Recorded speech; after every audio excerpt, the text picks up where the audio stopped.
Hello and welcome to another interview with Just in Time Worlds. Today with me is Guy from How to Be a Great GM. Guy, don't you want to just introduce yourself? Well, thanks for having me, firstly. My name is Guy and I run a YouTube channel called How to Be a Great GM, which offers weekly advice on how to improve your role-playing game, as well as I write books and do all sorts of other little bits and pieces, but mainly all in the role-playing space. Great. And you, speaking of book publishing, I have recently had the pleasure of beta reading for Guy's latest book, How to Be a Great GM. Yep, there we go. Which is a fantastic book that I highly recommend. In that book, Guy, you talk about the steps of world building. So don't you want to take us through your philosophy on things you need to consider when world building? My biggest, I would say, personal thing when it comes to world building is I try to build just enough of a space for the player characters, for the heroes to be in. I don't try and build the whole world out as a single entity before I start. And I know a lot of people go, oh, but how are you going to maintain consistency and how are you going to create all those interdependencies and things that we need to have? And my argument is, unless the players are expecting to play a socio-economic political game where they are exploring the trade routes that have been established between this empire and another empire on the other side of the planet, you don't need to worry about that. And it's not something that's going to come up necessarily. So I'm very much a by the seat of your pants world creator. But having said that, what I like to do is I like to make sure that I build my world space around the central theme or the central motif that I'm going for in terms of that particular story or adventure or campaign. So that's kind of where I start. And I talk about, when designing a world, I'm a map person. I like to start with a map. So I might do a map of the whole world and kind of outline continents and stuff. But then I go, well, actually, this is where the characters are going to be in. This is where the majority of the whole thing is going to take place. So I will flesh out that map. And my usual rule of thumb is I flesh out the map to as far as the characters can travel in 24 hours. And so that does raise some questions. How do you travel around your world? Is it horseback? Is it airship? Is it teleportation, gates, all that kind of stuff? Yep. But generally, how far can they go in 24 hours?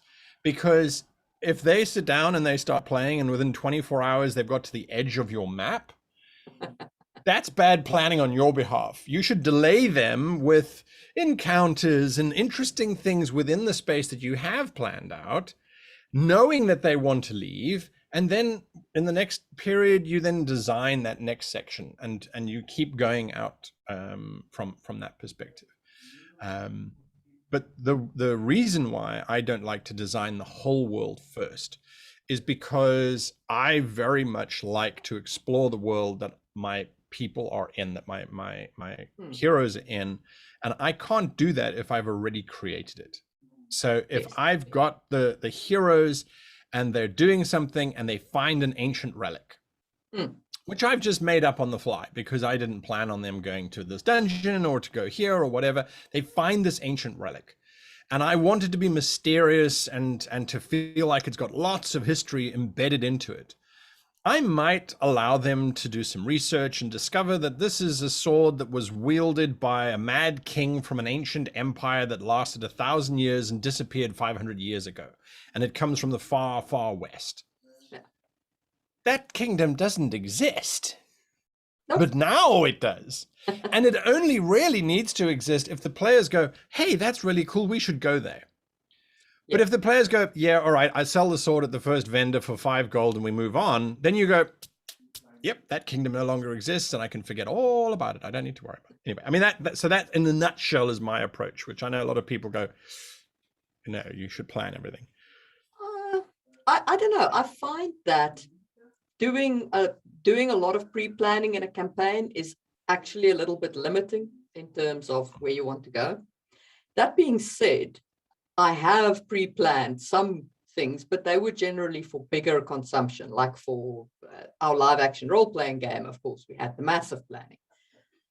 But that actually brings me to a question, because one of my fondest memories of our friendship is you in that live action role play, when you came with that NPC who had that massive book of law that you were going to throw at people when you were playing the magistrate.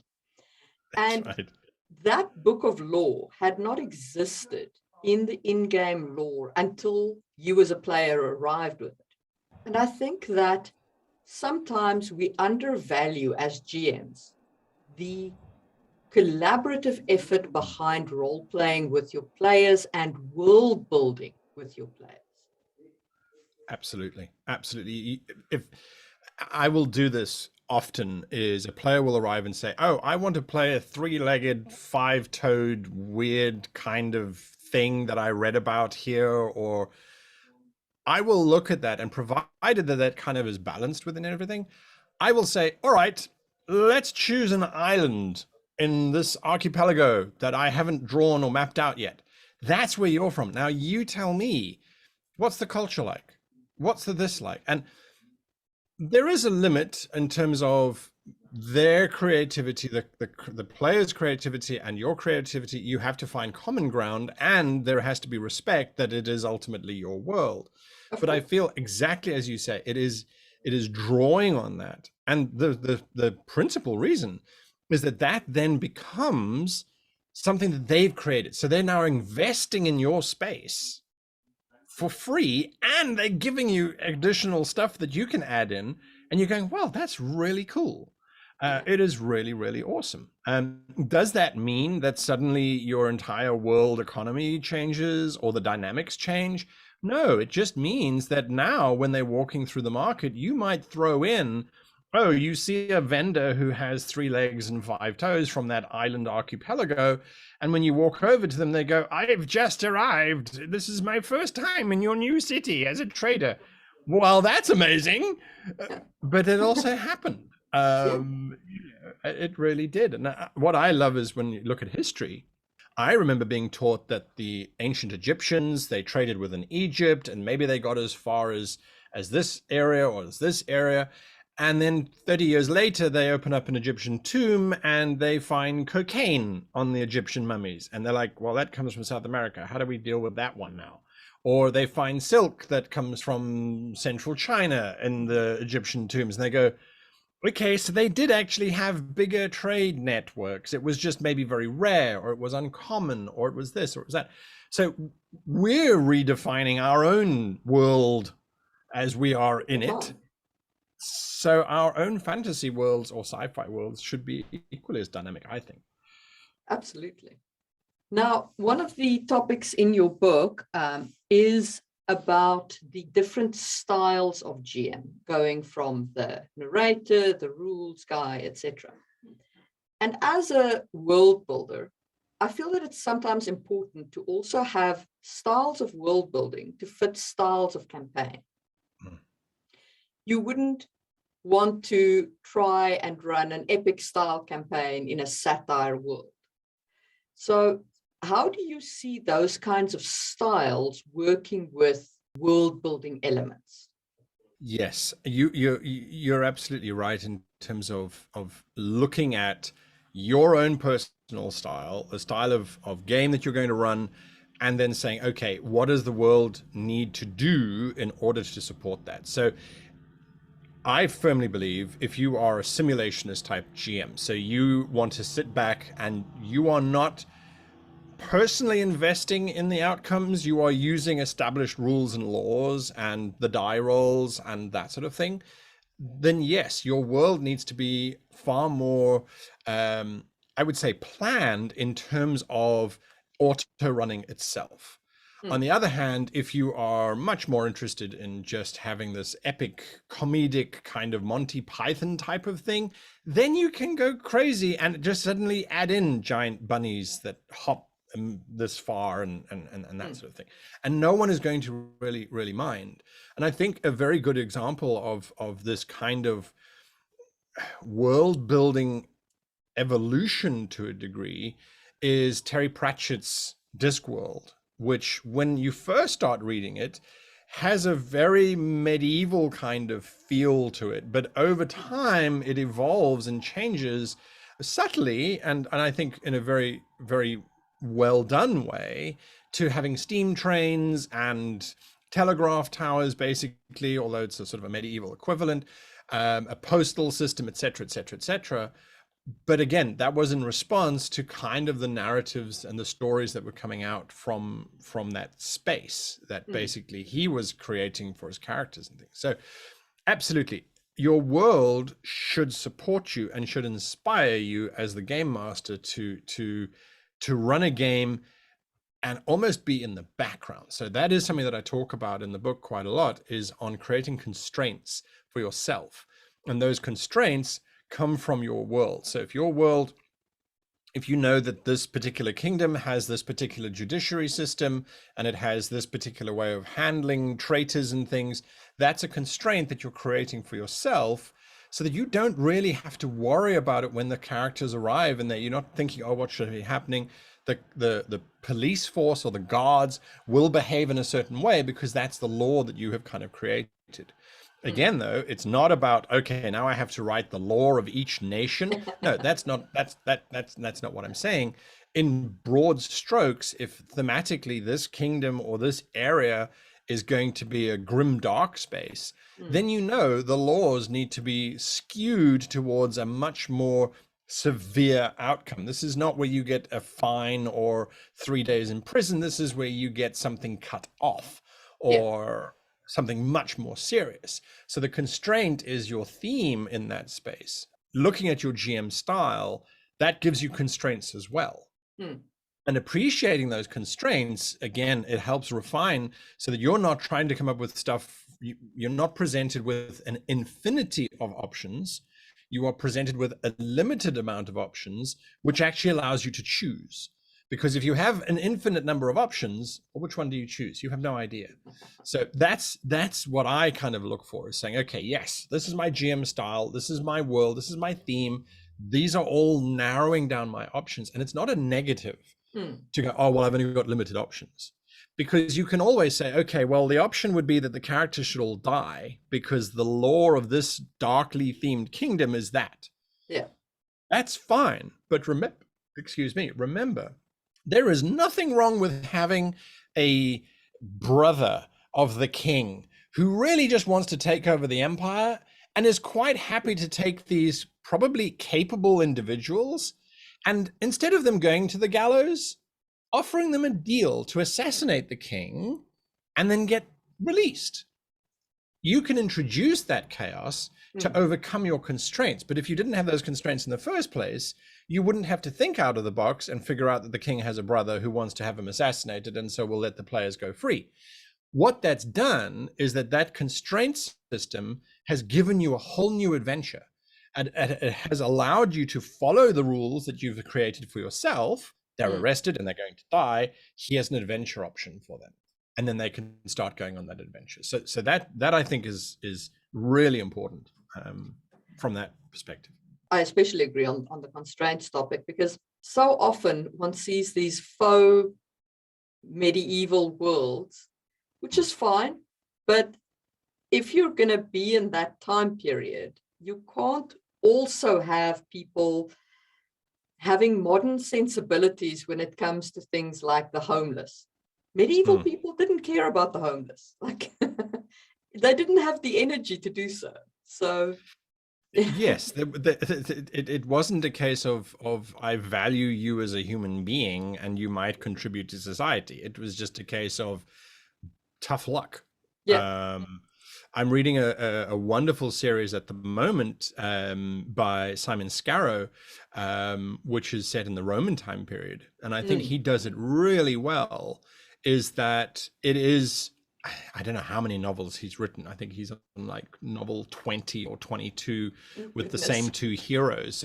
It's really like watching a Netflix series, which is really great for someone like me. But he really talks about the plight of Roman legionnaires who if they were wounded in battle, would go back to Rome and end up begging on the streets and Yeah. hope for a quick death type of thing. And you go, yes, that's the right way to do it. Is it's harsh, and yes, by modern sensibilities, you go, that's awful. That's absolutely awful. I do think that you have to be careful though when you say, well, in the medieval time period there was rampant sexism and there was you know, age of consent didn't exist. It was you were married off because of an alliance, you know. There was raging anti-Semitism. Absolutely. You know? You know, there was all of that sort of thing. And I think you have to decide how much of that you're going to include. And oftentimes it's about asking your fellow players as well and going, okay, this is the time period, but are there things you don't want me to touch on? And it's not, I don't think it's betraying the world or the history. If you go, you know what, we don't want to touch on racism. So we're just going to exclude that from the picture. Yeah. There's no racism. We're just gonna and it just won't come up as an issue potentially, you know. And but you know, like I have no problem with changing some of the isms that we have had in our past, right? There's no problem with that. You're building a fantasy world that can be different. What I have a problem with is when people create a world that there's feudalism. Okay, cool, feudalism, perfect. But there's no form of sexism or any of, I'm like, okay, but that doesn't work. Like you can't have exactly our world, like, because there are root causes to things like sexism, which is mostly around the inheritance of wealth. Right? Yes. So if you don't address those things, you can't not have. Exactly. And I think that is something that I've always said, is that your imagination is only as strong as you put into it. And part of that component of imagination is research. And so if you say, okay, cool, I want to do 13th century religious time period. So we're going to have all kinds of heretics running around, and we're going to have church inquisitions going on, and we're going to have this church state. Yeah. If you do that, and then you try and say, oh yeah, but we're not going to have sexism, you're going, but the entire monastic order is about the nunneries and the monasteries, and the monasteries were not getting rid of daughters who weren't of any value to marriage. Yeah. The monasteries had a very different thing. That was sort of second sons, third sons go off and do that sort of thing. So you have to understand it, and then you can break it and say, actually, we don't have a nunnery or a monastery. We actually have these cloisters for both of the genders. And that's how the religion works, because it's not a monotheistic faith, it's polytheism, or it's this. And I'm using what kind of happened in the 13th century as inspiration. Yeah. Aha. Well, now you understand it, and now you can build it. And personally, I think the more research you do, the better, but to a limit. I really feel sorry for people who go, well, I have to understand it completely. And so by the end of their research period, which takes them 10 years, they are an authority on 13th century clerical study, but they still haven't written their book yet because they're trying to know everything. I think there is also a limit where you have to say, okay, I've done my Wikipedia, I've done my Google, I've actually spoken to a few historians, I've done due diligence. On the topic of sexism, the paper that I found that was the most well informed to me came from an Italian doctor of anthropology, and she gave me this whole model on like why sexism arises due to wealth and wealth distribution and so on and so forth. That informed how I created my actual expanding religion on the southern continent, which is a one wife with multiple husbands religion. Right. Because the society evolved in a place where resources are very scarce. So it required two men to support one family with their labor. And that's what leads to polyandrous society. Yes, the polyandrous, absolutely. Yeah. Yes. Again, I mean, there is an amazing book called "Why Is Sex Fun?"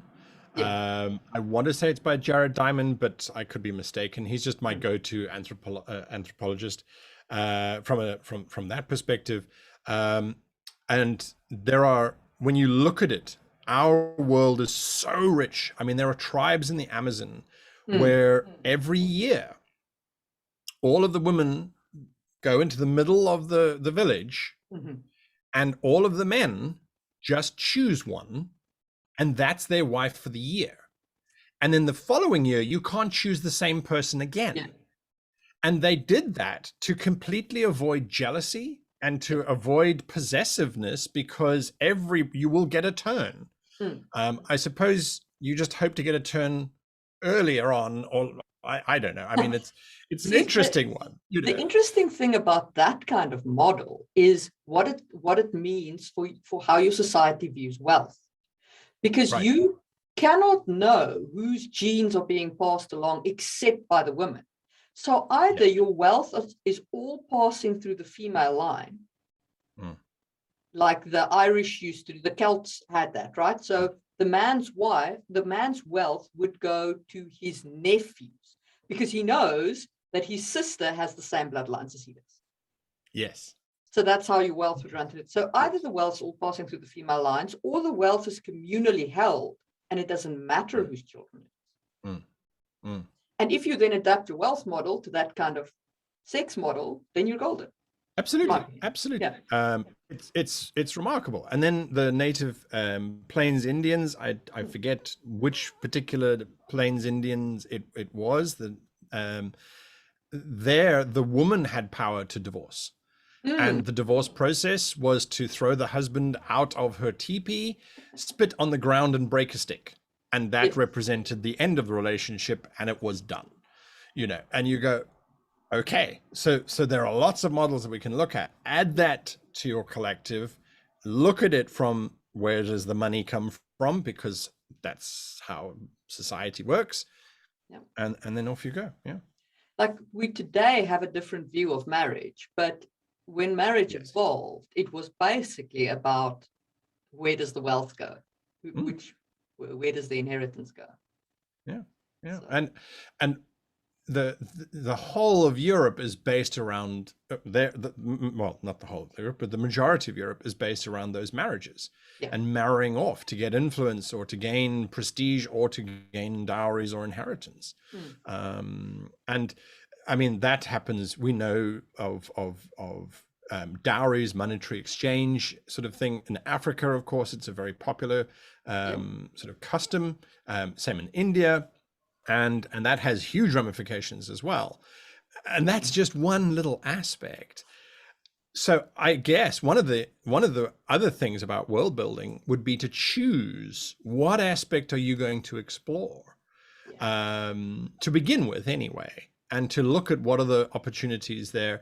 And then by choosing just one aspect, usually that will allow you to answer other aspects as well. I find anyway. If you look at how is wealth looked at, okay, well, what happens if someone invents something that's going to make them very wealthy? How does the society respond to that? How does society respond to change? In your perfect society where you have limited resources and the polyandrous space, is there a natural kind of imbalance that can happen if they discover additional resources? Are there then men in that society who then say, oh, I don't want to be in a polyandrous relationship anymore because we now have a bounty of supplies? Is there a matriarchy who's going to stamp down on that and refuse to lose the old way? I mean, but again, these are just those wonderful questions that you can ask yourself. And you can fall into that somebody trap. asked me in that specific society, they were like, but what happens to the unmarried woman? Because if you're putting 2 men for every 1 woman, what happens to the unmarried woman? And I was like, that's a good question. Yes. And I think answering that question would be, well, thematically, what is that environment? What is that setting? Is it a dark space? Is it a harsh survival space? In which case you might find that those unmarried women are seen as being defiant of the natural law. And so they get cast out and they form these little communes of unmarried women who live together and are seen as pariahs because they defy the natural order. And, you know, if you have a son born to that conclave of women, is the son accepted into society? I mean, it's just, for me, good world building is when you ask a single question and it explodes in all different directions as you go, oh my goodness, but we could have this, we could have that. What happens if traders arrive and they have a different, and that's really what you want. So yeah. I agree. That's the, when your head explodes with all the ideas, you know you've had a good one. In terms of, let's say, thematically building a world, where do you start when you're defining that theme? What when you're doing a culture, where do you start? That's a tough question. I think the reason why it's a tough question is because it's one of the first questions that you ask yourself. And for me, that means I don't have a lot of constraints yet. So I have the infinite problem. There are so many themes that you can look at. And what do we mean by theme? Does that mean dark theme? Does it mean a romantic theme? Does it mean a comedic theme? Does it mean a political? There are so many general terms that we can apply to this idea of theme.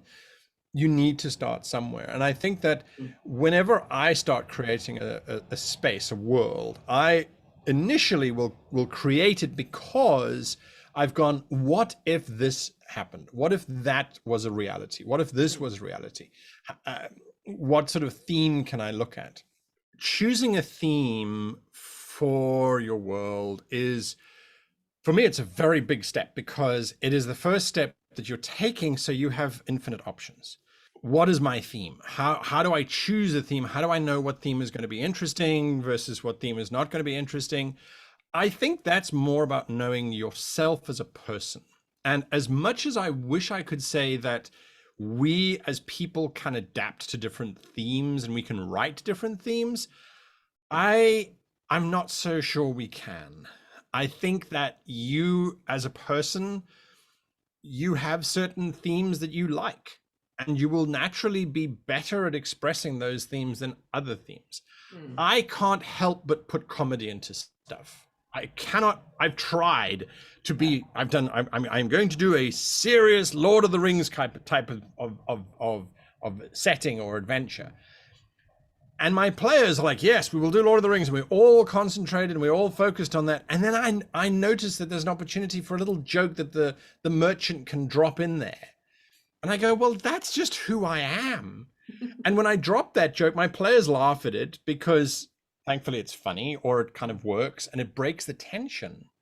And so my games will always have these epic dramas and epic things happening, but then they're always going to have these elements of comedy in them, or they're always going to have a little bit of the unusual or the odd or the putting things on their heads or twisting around of perspectives. But that's who I am as a person. I like to challenge these things. So my themes, generally speaking, will be quite dark and gritty because I personally feel that is where you are really exploring real topics. As a creator, as an inventor, you're saying, okay, let's look at sexism, but you don't have to have it so on the nose. It can just be something that's happening in the world that you describe. But there's also a vast amount of irreverence in there as well, saying, look at how shocking and horrible this thing is. Let's make fun of the people who are doing it, because that's really, it's ridiculous. So when it comes to deciding on your theme, I think the real trick is deciding on themes that you like, because that makes it so much easier to explore and to unpack and to acknowledge and say, well, yes, I'm never going to write a super serious Lord of the Rings like novel. But to be perfectly honest with you, if you said to me, read Lord of the Rings 10 times or read a Terry Pratchett novel 10 times, I'm going to go with Terry Pratchett because he's got some dark themes, but he's got some comedy in there.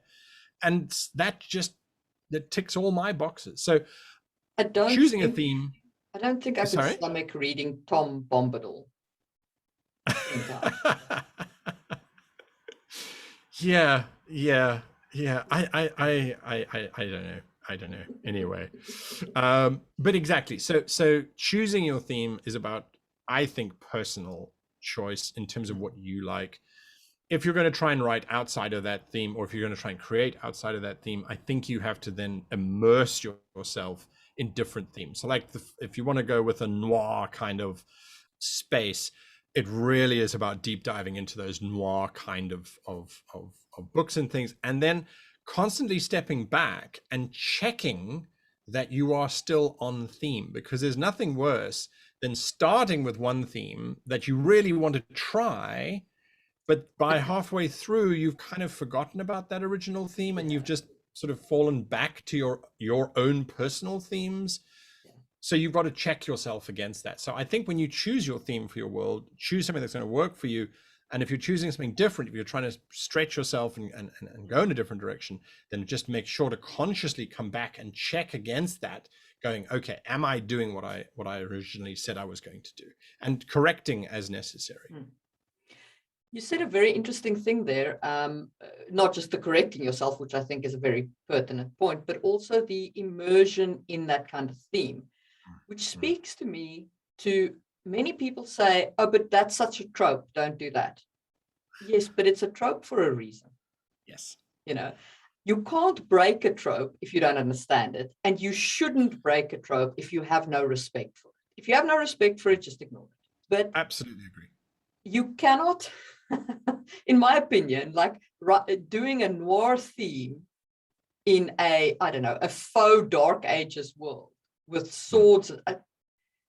That's not Humphrey Bogart's voice coming out in "It was a dark and stormy night." Well, what is an interesting thing right now that you can actually have a look at is Netflix has 2 versions of He-Man and the Masters of the Universe. Yes. Now, I raise this because He-Man and the Masters of the Universe has gone through now 5 iterations. Most people don't know about the second iteration that it went through, which was the science fiction heavy He-Man and the Masters of the Universe. That was a series that came out in like 1987, and it didn't last for very long because nobody liked it because they didn't really know what was going on. But if you look at He-Man from 1983 versus He-Man in the 2000s versus Netflix, 2 very different He-Mans, I suppose. Today, you can watch Netflix He-Man for kids, supposedly, or Netflix Jack Black He-Man, which is much more paying homage to the original 83 series. And that is the same premise, the same space, but with slightly different themes, with that overlying sort of space. And yet the presentation is very different. The children's version is much more sci-fi with magic. I feel it's the best and possibly the most aligned version of the He-Man universe, as opposed to Jack Black's, which is more of the traditional kind of He-Man, where it's kind of ignored that you have magic right next to technology, and they don't really seem to integrate very well. That's something that I've always had an issue with, is that. And then when you watch the Dolph Lundgren He-Man film, where they stepped away from a lot of what the animation did, they did something that He-Man arguably should have done from the very beginning, was they gave him a gun so he could shoot people at range, which makes much more sense than having to run up to them and hit them with a giant sword. Yes, it is a sword of power, but a gun of power would arguably be a little bit more useful given that the technology is there. But yes, another great example, I think, of application of theme, and how your theme and how the different genre can work on the same story, is if you look at the original Alien quadrilogy. And what is interesting about that is that it's made every single decade, 1970s, 1980s, 1990s, and the 2000s. And when you look at all four of those films, the first one is space is very cold, dark, and isolated, and you are very much alone. And it's definitely a horror, slow burn horror kind of film. When you look at Aliens, that's an action horror film, and it is filled with aliens and filled with all kinds of action and people who know their stuff and all that kind of stuff. Aliens 3 is a very psychological dive into the psyche of people and into the madness of humanity, which, because it was made in the 90s, that's what was sort of happening in the space. And then you get to the 2000s, which was then exploring the evils of science and how science can go too far and sometimes go in the wrong kind of direction, which again, that one, I suppose you would argue, is more of an action film, but again, that's because it's made for 2000s audiences who are expecting a lot faster kind of film. They're not wanting slow burns and that sort of thing. So again, it's the same content, effectively. It's Ripley versus Aliens, but here you've got it with very different themes, expressed very clearly, I think, as well. So yeah, it's an interesting one. I mean, so what do you think of the use of tropes in world building? Like, where do you go? Tropes exist for a very specific reason.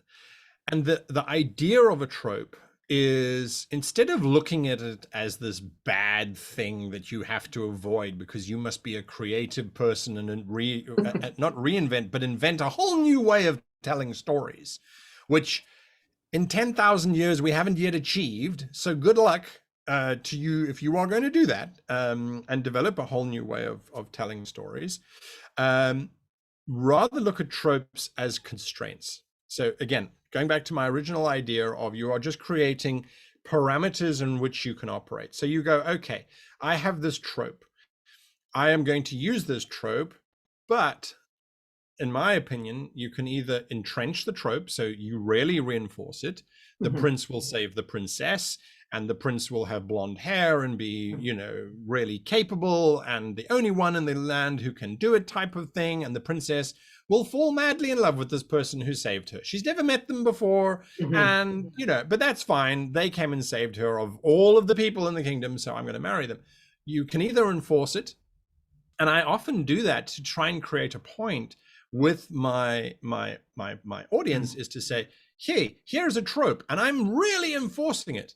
And then I will then do the opposite, which is then to invert the trope and say, well, actually, the prince arrives and he gets captured, and then the princess has to save him. And then he falls madly in love with her, but she doesn't want to have anything to do with him because he's a loser, because he couldn't rescue her from the tower. So you then invert the whole trope, or you alter the trope, you adjust it to make it part of the culture that your world is based in. So what that is then doing is that it is giving your audience something to latch onto, because they go, oh, it's the prince saving the princess. But now it's been turned into a stage play, and it's a warning for princesses not to be saved by princes, because then marriage is contractually obliged as a result. So if a prince breaks into the room, kill the prince and escape on the rope that he used to climb in on. Something along those lines, because otherwise you have to marry the sucker, right? So if he has a tragic accident.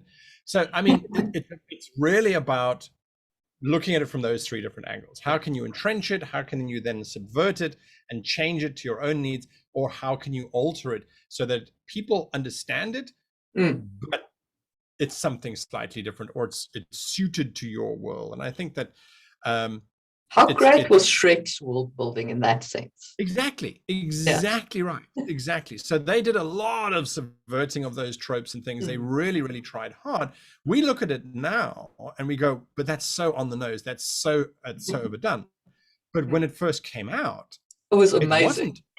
It was fantastic. It was a breath of fresh air to a large degree, to have this embodiment of, this is cool, this is different. And I think what that did was it opened the door to you then going, okay, well, yes, we can play around with all of these things and subvert the trope. Yeah, absolutely. Or use it. I mean, it's there for a reason. closing thoughts on world building for game masters, for authors, either or? I always ask anybody who says I've created a world, I ask them this question. Why would you want to live there? And if you don't, as the creator, want to live there, then why the hell would anyone want to visit there? And it might be because, oh, it's got cool fields of lava. Okay. How are you going to survive in those fields of lava? What are you going to do? Are you going to build houses on stone pillars that live above the lava fields? How are you going to handle the poison fumes that come with lava fields? Do you have a special race that has, or a special species, I should say, that has special sacs that breathe in all of the poisonous fume? Talk to me about why you would want to live there, why you would want to stay there, and if that doesn't excite you, if it doesn't make you go, oh, this is, well, my world's got this, and you can go to this city, and you can go here, and you can go there. If you're not excited about it, don't bother. And if you start losing interest in it, don't bother. This map behind me is a map of a world that I made nearly 20 years ago. And I still get excited about going to visit that space because I could point at some area. I have no clue what's happening in that space. And I've had this world for 20 years and I've been playing in this world for 20 years. And for 20 years, it's been evolving. This little part here suddenly has mechanical androids because the Warforged was a thing in Pathfinder and I needed a space for them to be there. So now they're part of that map, but there are other parts that still don't have any spaces. But I will still happily go and walk around the Sajet Desert or the this or the that because it excites me, because there's so much cool stuff that can happen in those spaces. So that's the bottom line. If you're not excited to visit your world, even if the world is a miserable place, it's gritty and it's dark. Look at 40K. 40K as a setting, you would not want to be a civilian in 40K. It's awful. It's terrible. It's absolutely awful. It's the defining grimdark. Exactly. Absolutely. Absolutely. But on the other hand, as a space marine or as an Imperial Guard or, there are opportunities for adventure and that sort of thing. I think that's possibly why when you look at it, you go, well, let's go and play in the Care Bears world. And you go, no, I don't want to play in the Care Bears world. And you're like, but why? Everyone's happy. It's fluffy. It's a nice place. Isn't that where you want to go? Where's the plot? Yeah, I don't see it. I just don't. Yeah. Absolutely. There's the conflict. Yes, exactly. Thank you very much for your time today. And everybody, make sure you sign up for Guy's book. Links down below to his YouTube channel and all the rest of that. I hope that you enjoyed that episode of Just in Time Worlds. Please do hit the thumbs up button if you did. If you really enjoyed this and you want to help me make more of these videos, you can buy my book, The Hidden Blade by Marie M. Mullaney, or you can hit my Ko-fi page where you can make a one-off donation, buy a membership, or even buy a product.